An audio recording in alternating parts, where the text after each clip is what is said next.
ህፃናት በነፃነት ሮጣው ወድቀውና ተነስተው እንዲጫወቱ ያጥንት መገጣጠሚያቸው ጤናማ መሆን ይኖርበታል።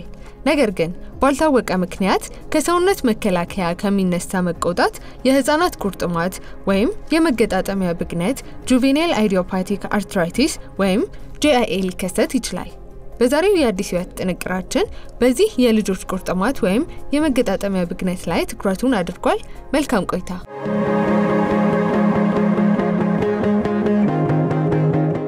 የህፃናት መገጣጠሚያ ብግነት ወይንም በእንግሊዘኛው juvenile idiopathic arthritis ይባላል።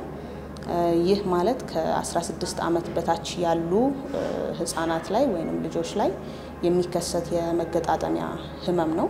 ይህ የመገጣጠሚያ ህመም በተለያየ መልኩ ሊታይ ይችላል። ህመም ብቻ ሊሆን ይችላል። አንዳንድ ልጆች ላይ እብጠት ወይንም ስዌሊንግ የምንለው ነገር ሊኖርባቸው ይችላል መገጣጠሚያዎቻቸው ላይ። ከዛ ጋር ተያያዥ የሆነ ደግሞ እንቅስቃሴ ማድረግ ያለ መቻል የተጎዳው መገጣጠሚያ ላይ ችግር ይኖራል ማለት ነው። በአጠቃላይ ከ16 ዓመት በታች ያሉ ህፃናት ላይ የሚከሰት የመገጣጠሚያ ህመም ነው።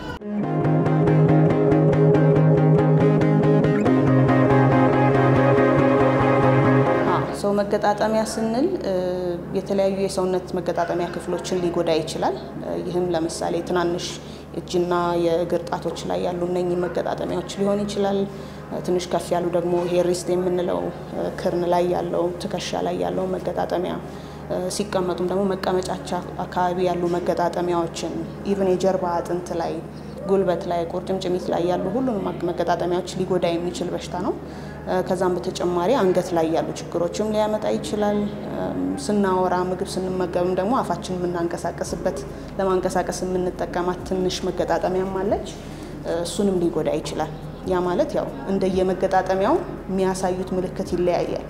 ለምሳሌ እዚህ ጋር ያለው መገጣጠሚያ ሲጎዳቸው አፋቸውን በደንብ መክፈት አይችሉም። ግን እንደሌላው አካባቢ እንዳለው መገጣጠሚያ የሚታይ እብጠት አይኖረውም። ትንሽ ህመምና አፍ መክፈት አለመቻል ይሆናል።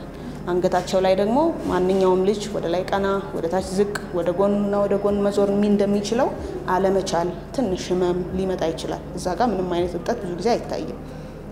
ከዛ ሲያልፍ ግን እነኚህ ትናንሽ መገጣጠሚያዎች ላይ እጆች ላይ ያሉት ሲሆን፣ ጉልበት ሲሆን፣ ቁርጭምጭሚት ሲሆን፣ ሌሎቹ ተለቅ ያሉ ትከሻ ምናምን ሌሎቹ ላይ የሚታይ እብጠት ሊኖር ይችላል። አልፎ አልፎ ግን ላይኖርም ይችላል።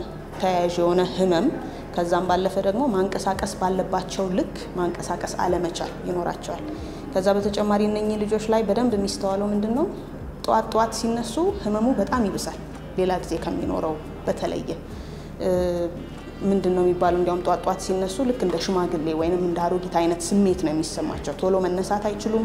ጉትት የማለት ነገር ይኖራል። በጣም ህመም ይኖራል። ከዛ ግን እየተንቀሳቀሱ ሲሄዱ ቀኑም እየገፋ ሲሄድ ያ ሁሉ የነበረው ህመም ትንሽ ጋብ እያለ እየቀነሰ የመሄድ ባህሪ ይኖራል። አብዛኛውን ጊዜ እነኚህ ታካሚዎች ላይ ይሄም የመታየት ነገር አለው ማለት ነው።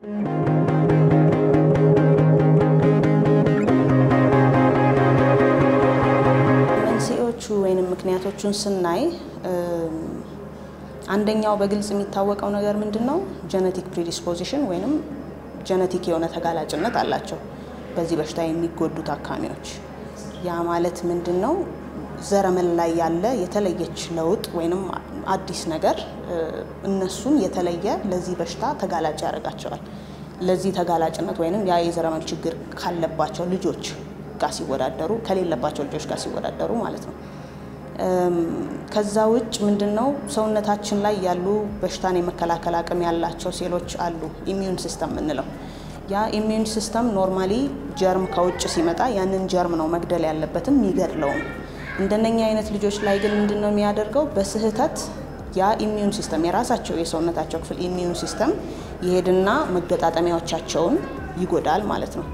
ያ በስህተት የሚከሰት ወይንም በዘረመላቸው ወይንም ጄኔቲክ ተጋላጭነታቸው ምክንያት የሚመጣ ችግር ነው። ይሄ ነገር ሁሉም ልጆች ላይ የሚከሰት አይደለም። አንዳንድ ልጆች ላይ ይሄ ተጋላጭነት ያላቸው ልጆች ላይ ብቻ የሚከሰት ነውና ከዛ ውጭ ግን ኢንቫይሮንመንታል ምንለው ወይንም ደግሞ ነባራዊ ሁኔታ ላይ ባሉ ነገሮች የሚከሰት ሌላ የሚታወቅ ምክንያት የለውም። ለዛም ነው በሽታው juvenile idiopathic arthritis ሲባል ኢዲዮፓቲክ የምትለው ቃል በትክክል ምክንያቱ ማይታወቅ የሚሆነውን ለማሳየት የሚጠቀሙት ነው። ስለዚህ ያው ተጋላጭነቱ እንዳለ ሆኖ ኤግዛክትሊ ይሄ ነው ምክንያቱ በዚህ ምክንያት ነው የተነሳው የሚባል ግልጽ የሆነ ምክንያት የለውም እስካሁን በሚታወቀው።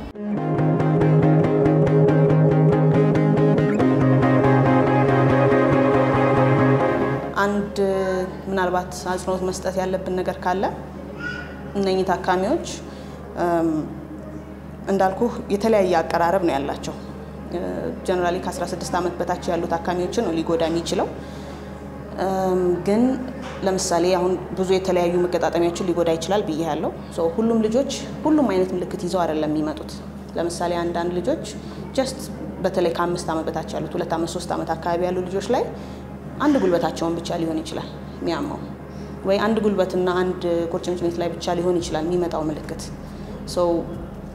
እዛች ቦታ ላይ የሆነች ትንሽ እብጠት ወይንም ማነከስ አዲስ የመጣ ማነከስ ከዛ ደግሞ ለረጅም ጊዜ ነው አብዛኛውን ጊዜ ይሄ ህመም ለረጅም ጊዜ ከቆየ በኋላ ነው ኤግዛክትሊ እሱ ነው ማለት የምንችለው በተለይ ጀነራሊ አሁን በሳይንሱ ያለውን ጊዜ ስነግር 6 ሳምንትና ከዛ በላይ ሲቆይባቸው ነው ይሄ በሽታ ነው ለማለት የሚያስችለን ከዛ በፊት ከሆነ ሌሎች ብዙ የተለያዩ ምክንያቶች ሊኖሩት ይችላሉ juvenile idiopathic arthritis ወይንም JIA የምንለው ግን እነኚህ ታካሚዎች ላይ እንደ አዲስ የተፈጠረ ማነከስ ሊሆን ይችላል አንድ ወይንም ሁለት መገጣጠሚያ ላይ የሚኖር እብጠት ሊሆን ይችላል 6 ሳምንትና ከዛ በላይ የቆየባቸው ከሆነ ይሄ በሽታ ነው የመሆን እድሉ በጣም ከፍተኛ ነው ስለዚህ ምንድነው ማስተዋል ያለብን በወላጆች በኩልም ማስተዋል ያለባቸው ነገር እንደዚህ አዲስ የመጣ ማነከስ ሲኖር አዲስ የመጣ እጅ ማንቀሳቀስ አለመቻል ወይንም ጣት ላይ እጅ ላይ ያለ እብጠት አንገት በደም ማንቀሳቀስ አለመቻል አፍ መከፈት መዝጋት በደንብ እንቢ ማለት ጎንበስ ሲሉ ቀና ሲሉ አሁን በተለምዶ ጎንበስ ቀና ሲል ወይ ልጅ ወገቤና መመኝ ካለ ምን ነው አረጀህ እንዴ ከመቼው ሸመገልክ አይነት ነገር ይኖራል ግን ያንን የሚያጠቃ በሽታም አለ ህፃናት ላይ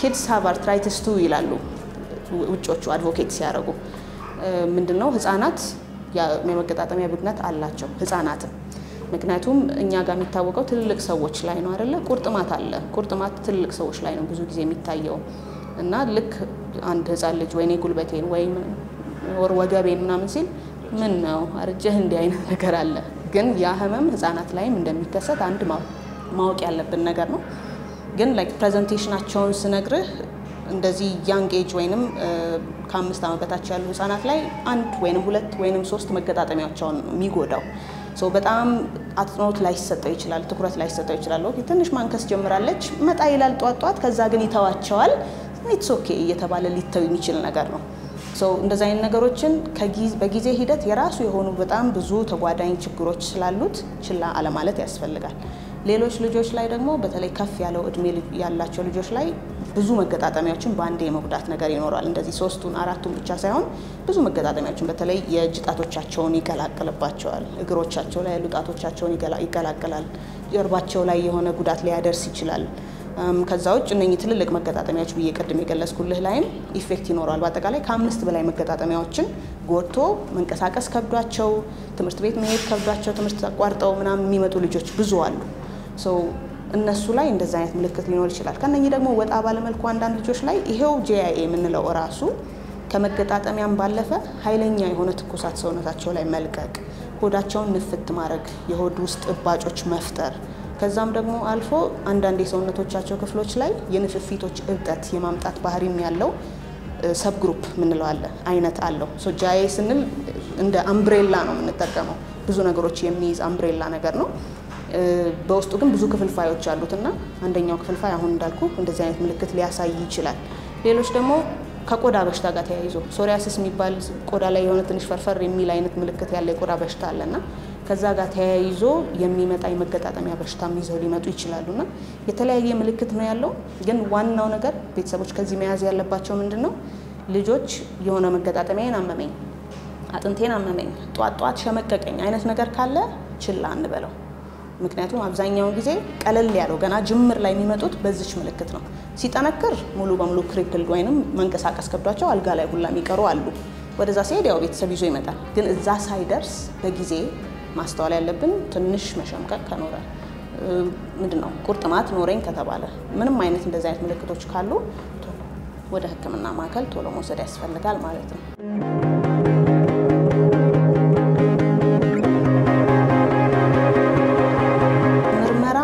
ያው የተለያዩ ምርመራዎች አሉ ከደም ምርመራ አንስቶ የአልትራሳውንድ የመገጣጠሚያ ምርመራዎች አሉ የተለያዩ ራጅ ምርመራዎችም ያስፈልጋሉ ብዙ አይነት ምርመራዎችን መጠቀም እንችላለን። ዋናው ነገር ቤተሰቦች የሚነግሩን ነገር ነው። ምን አይነት የትኛው መገጣጠሚያ ላይ ችግር አለ፣ ጧት እቺ ህመም አለች ወይ፣ ምን ያህል ጊዜ ቆይቶበታል ልጁ የሚለውን ነገር ነው እኛ አጽንኦት የምንሰጠው። ከዛ በተጨማሪ ግን የተለያዩ ምርመራዎች ያግዙናል።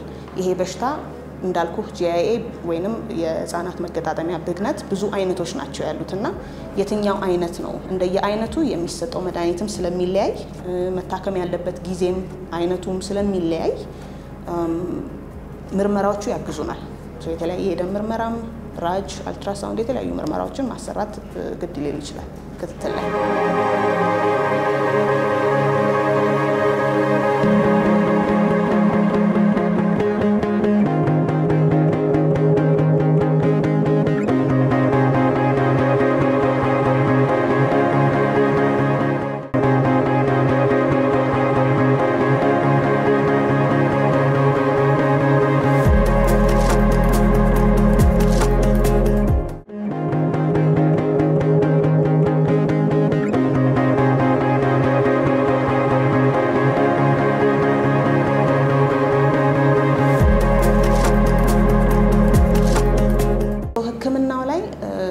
አንደኛው ነገር ያው የተለያዩ መድኃኒቶች አሉ። መድኃኒቶች መስጠት ይኖርብናል። የምንጠቀመው መድኃኒት እንደየአይነቱ ይለያያል። እንዳልኩ እነኚህ ከ4 በታች የሆነ የመገጣጠሚያ ህመም ያላቸው ሌሎች ደግሞ 5 እና ከዛ በላይ የሆኑ መገጣጠሚያዎቻቸውን የያዘባቸው ሲሆኑ ከዛም ባለፈ ደግሞ እንዳልኩ ይሄ የሰውነት ሌሎች አካሎችን እብጠት፣ ማሳበጥ፣ ሆድ መንፋት ምናምን አይነትም ያላቸው የተለያዩ አይነቶች አሉና ሁሉም የየራሱ አይነት የተለያየ መድኃኒት ነው የሚሰጣቸው። ከመድኃኒቱ ባለፈ ግን ፊዚዮቴራፒ እና ኦኩፔሽናል ቴራፒ የሚባል ነገር አለ። ፊዚዮቴራፒ አሁን እነኚህ መገጣጠሚያዎች ኖርማሊ በሚጎዱበት ሰዓት ምንድነው የሚሆነው? እንደዚህ መገጣጠሚያ ሲኖር መሀል ላይ ፈሳሽ አለ። ማናችንም መንቀሳቀስ ምንችለው ህመም ቦታው ላይ ሳይሰማ መንቀሳቀስ ምንችለው መሀል ላይ ፈሳሽ ስላለና በሰላም እንደዚህ መንቀሳቀስ ስለሚችል ነው መገጣጠሚያ።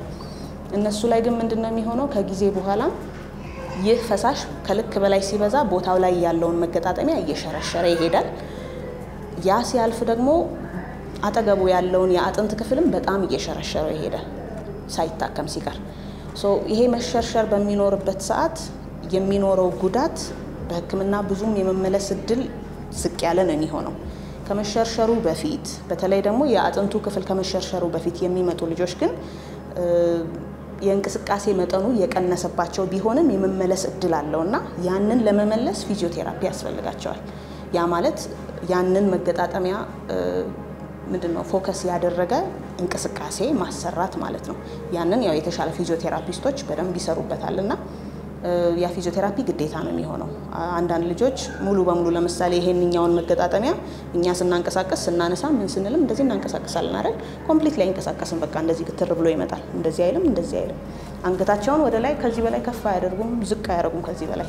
ይሄንን ስፖርት የሚያሰራቸው ከዛ ደግሞ ስፖርት ውስጥ እንዴት ነው መሰራት ያለበትን ፕሮፌሽናል በሆነ መልኩ እንደዚህ አድርጉ የሚል ፊዚዮቴራፒስት ያስፈልጋቸዋልና ፊዚዮቴራፒ ሌላኛው የህክምናው አካል ነው። ከዛ ውጭ ኦኩፔሽናል ቴራፒ የምንለው ነገር አለ። በእኛ ሀገር ውስጥ እሱ አክቹሊ ብዙም ኮመን አይደለም፣ አልተለመደም። ግን ኦኩፔሽናል ቴራፒ ማለት ኦልሬዲ የተጎዳ መገጣጠሚያን ለምሳሌ እንዳልኩ ይሄንኛው መገጣጠሚያ ሙሉ በሙሉ ከተጎዳ በኋላ ሲመጡ በመድኃኒት ትንሽ ነው መለስ ማድረግ ምንችለው። በጣም ሳይጎዳ እብጠቱ ብቻ እንዳለ ከሆነ የመጡት ሙሉ በሙሉ መመለስ ይችላል እብጠቱ ሲጠፋ። ነገር ግን በጣም ረጅም ጊዜ እንዳልኩ ሲቆዩ የመሸርሸር ነገሩ በጣም የገፋ ሲሆን መመለስ ማይችልበት ሁኔታ ስለሚኖር ያን ያልተመለሰውን ወደ ቦታው መመለስ ያቃተውን መገጣጠሚያ ግን ይዘው እነኚህ ልጆች የዕለት ተዕለት እንቅስቃሴያቸውን እንዴት ይምሩ? ለምሳሌ ኖርማል ስክሪፕቶ መያዝ አለ፣ ውሃ አንስቶ መጠጣት አለ። ለምሳሌ ይሄንኛው መገጣጠሚያ ላይ ሲሆን በቃ እዚህ ጋር ግትር ይላል። ውሃ እንዴት ይጠጣ ይሄ ልጅ? ምግብ እንዴት ይመገብ? አይታጠፍማ፣ መታጠፍ አይችልም እጁ።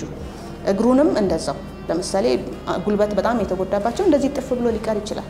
እንዴት ይራመድ ይሄ ልጅ? ቁጭ ሲል እንዴት ይቀመጥ? ሽንት ቤት ሲጠቀም እንዴት ይጠቀም? እነኚህን እያንዳንዷን ነገር ፎከስድ ሆኖ መንገድ ያሳዩአቸዋል። በዚህ መልኩ ይሄንን እንደዚህ ብናደርግ እዚህ ጋር መጠቀም ያለባቸውን ኃይል ወደ ሌላኛው መገጣጠሚያ እንዴት ሺፍት ያድርጉት የሚለውን ነገር በደንብ የሚያሳዩአቸው ስፖርት የሚያሰሯቸው ሌሎች ኦኩፔሽናል ቴራፒስቶችም አሉ። እሱም ያው እኛ በመድኃኒቱ መመለስ ያልቻልነውን አትሊስት ባይመለስም የዕለት ተዕለት እንቅስቃሴያቸውን ሰው ላይ ዲፔንደንት ሳይሆኑ እናት አባቶቻቸውን ለሽንት ቤትም ለምግብም ለምንም ሳይፈልጉ በራሳቸው መንቀሳቀስ እንዲችሉ ማገዝ የሚችሉ ናቸው። እሱ ግን ያው ሳድሊ እኛ ሀገር ውስጥ የለም ብዙም በዛ ብዙም አሁን ታካሚዎቻችንን አናግዛቸውም።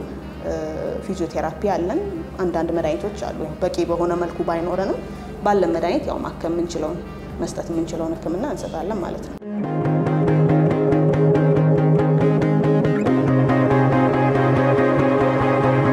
በምን ያህል ጊዜ ለውጥ ያያሉ የሚለው የወላጆችም ጥያቄ ነው። አብዛኞቹ መድኃኒቶች ይለያያሉ።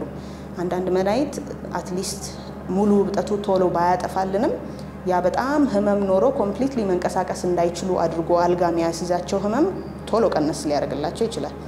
ያ ማለት ግን ሙሉ ህመሙን ባንዴ የሚያጠፋ ብዙ ጊዜ መድኃኒት የለም፣ ጊዜ ይፈልጋል። አብዛኞቹ መድኃኒቶች ትንሽ የሆነ የሳምንታት ምናምን ጊዜ ይፈልጋሉ። ህመሙን ቶሎ ማጥፋት የሚቻልባቸው መድኃኒቶች አሉ፣ ግን ትንሽ ምልክቶች እስኪመጡ ወደ ነበሩበት እስኪመለሱ የዕለት ተዕለት እንቅስቃሴያቸውን በደንብ ማድረግ እስኪችሉ ድረስ ትንሽ ጊዜ ይፈልጋል።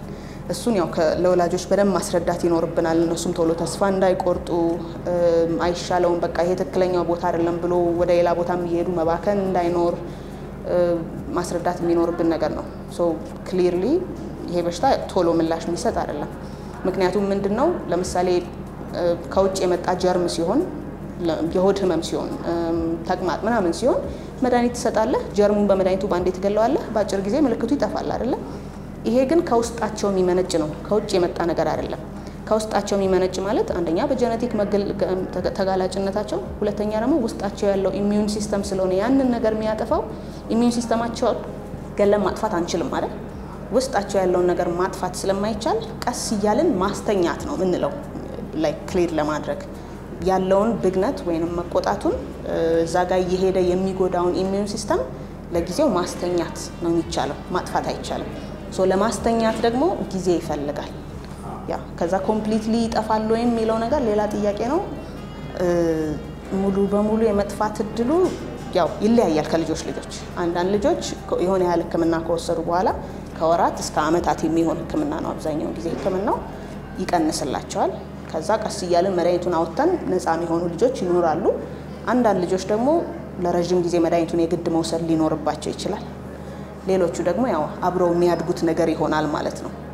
ይለያያል ከታካሚ ታካሚ። መከላከያ መንገድ የለውም ያው ከውስጣቸው የሚመነጭ ነገር ስለሆነ። ሌላ ደግሞ ውጫዊ የሆነ የሚታወቅ ምክንያት ያው ኢዲዮፓቲክ የሚባለው ለዛ ነው። ውጫዊ የሆነ ምክንያት ስለሌለ ይሄን ባታደርጉ ይሄ በሽታ አይመጣም፣ ይሄን ክትባት ባይወስድ ይሄንኛው በሽታ አይመጣም፣ ይሄንን ምግብ ባይበላ ይሄንኛው በሽታ አይመጣም የሚባል ነገር የለውም።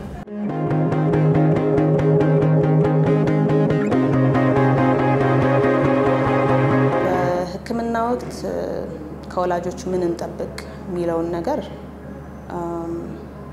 ያው አንደኛ ነገር ማወቅ ያለብን የትኛውም ህመም ታካሚ ላይ ያለ ህፃን ልጅ ላይ ያለ ወላጆች ባደረጉት ነገር ምክንያት ወይንም ህፃን ልጅ ባደረገው ምክንያት የሚመጣ በሽታ አይደለም።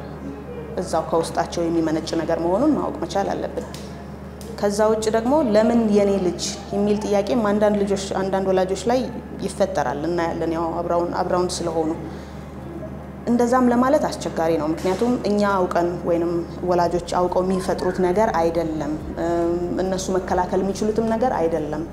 ስለዚህ የነሱ ልጆችን ብቻ ደግሞ አይደሉም። አሁን ምናልባት ይሄ በደንብ ወሬውም ስላልተሰራጨ ብዙ ታካሚዎች ይሄ ኢንፎርሜሽን እየደረሳቸው ስላልሆነ በሚያዩት ልክ ብዙ ታካሚዎች እጃችን ላይ የሉም ነው እንጂ በዚህ የሚጠቁ በጣም ብዙ አሉ። በሺዎች ነው የምንጠብቀውና የእናንተ ልጆች ብቻ አይደሉም፣ ብዙ ተመሳሳይ ችግር ያለባቸው ህፃናት ልጆች አሉ። ስለዚህ ለምን እኔ የሚለውን ነገርም ከውስጣችን ማስወገድ ያስፈልጋል። ከዛ ውጭ ግን ዋናው ነገር ይህ ህመም ያው የረጅም ጊዜ ህክምና የሚፈልግ ነው። በአንድ ጊዜ ታክሞ የሚድን አይደለም። መድኃኒቶችም ለረጅም ጊዜ መወሰድ ያለባቸው መድኃኒቶች ናቸውና መታገስ ያስፈልጋል። መድኃኒቶችን ስንሰጥ በትክክል መድኃኒቶችን ሚስ ሳናደርግ መድኃኒቶች ሳይዘለሉ በትክክል ጊዜውን እየተጠበቀ መወሰድ አለበት። ከዛ በተጨማሪ ያው ልጆችም በዚህ ነገር ምክንያት ያው ከአብሯቸው ካሉ ልጆች አንፃር ትንሽ ወደ ኋላ የመቅረት አካላዊ የሆነ ወደ ኋላ የመቅረት ነገር ስለሚኖረው እነሱንም ትንሽ ሳይኮሎጂካሊ አእምሮአዊ የሆነ ድጋፍ ስለሚያስፈልጋቸው ወላጅ ጠንከር ማለት ይኖርበታል። ያንን ድጋፍ ለልጆቹ ለመስጠት። ስለዚህ መድኃኒቶቹን በትክክል ጊዜውን ጠብቆ መስጠት ቶሎ ለውጥ ስለማይኖር ያንን ተስፋ አድርጎ ሳይኖር ሲቀር መጎዳት አያስፈልግም። ረጅም ጊዜ የሚወሰድ መድኃኒት ስለሆነ ጥሩ ለውጥ ይመጣል የሚለውን ተስፋ በመያዝ ያንን መድኃኒት በትክክል ለመስጠት መሞከር ነው።